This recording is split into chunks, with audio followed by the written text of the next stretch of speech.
নমস্কার বন্ধুরা, দীপাস কিচেনে আপনাদের সবাইকে স্বাগত।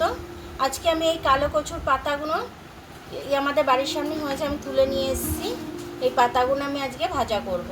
কুচো কুচো করে কেটে নিচ্ছি, কেটে নিয়ে তারপরে এগুলোকে আমি ভাজতে যাব। চলুন দেখে নিই এগুলো কিভাবে করি। আমি পাতাগুলো এইভাবে আমি ঝিরি ঝিরি করে কেটে নিয়েছি। আর এখানে একটু পেঁয়াজ লাগবে, আর এখানে রসুন নিয়ে নিয়েছি। আমি এগুলো একটু থেতো করে নেবো। আর কিছু কাঁচা লঙ্কা নিয়ে নিয়েছি। কালো জিরা ফোড়নে দিয়ে দিলাম, পেঁয়াজ দিয়ে দিলাম, রসুন দিয়ে দিলাম, থেতো করে দিলাম। আপনারা কিছু কিছু করে কেটেও দিতে পারেন।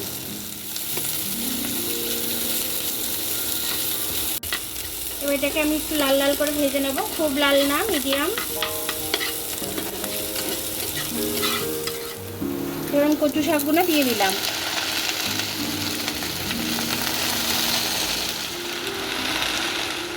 একটু নুন দিয়ে দিলাম স্বাদ অনুযায়ী।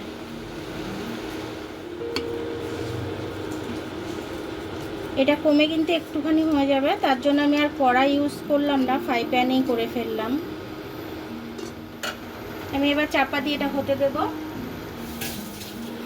দেখুন শাকটা কতটা কমে গেছে আমার। আরও ভাজা হবে, হতে হতে আরও কমে যাবে। আরও কিছুক্ষণ ভাজতে হবে আমাকে। এটা দেখে নিচ্ছি কতটা হলো। জল টলগুলো শুকিয়ে গেছে আমার শাকের। এবার শাকটা আমার ভাজা ভাজা হয়ে যাবে। এবার নামিয়ে নেব আমি। শাকটা হয়ে গেছে।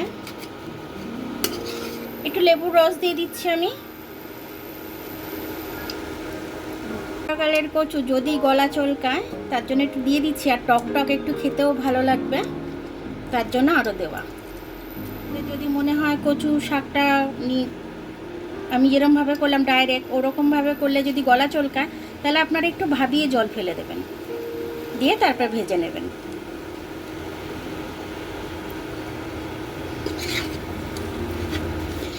এবার আমি এটা ভালো করে লেবুর রসের সাথে মিশিয়ে নেব।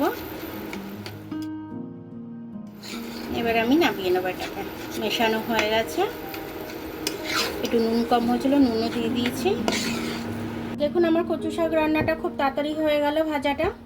তো এরকম আপনারা ভেজে খেয়ে নেবেন কচু শাক। কচু শাক খাওয়া খুব উপকার, রক্ত ফিল্টার হয়। তো কচু শাক ভাজা দিয়ে ভাত খেতে শুকনো শুকনো বেশ ভালোই লাগে। তো আপনারা এরকম করে খাবেন, খেয়ে আমাকে কমেন্টস করে জানাবেন যে আপনাদের কেমন লাগলো। তো ভিডিওটা দেখার জন্য অনেক অনেক ধন্যবাদ। আমার ভিডিওটা যদি আপনাদের পছন্দ হয় তাহলে লাইক, সাবস্ক্রাইব, বেল আইকনটা একটু টিপে দেবেন। আর যদি ফেসবুক থেকে দেখেন তাহলে লাইক আর ফলোটা একটু করে দেবেন। আবার কাল দেখা হবে নতুন রেসিপির সাথে। ততক্ষণ আপনারা ভালো থাকবেন, আমি আসছি।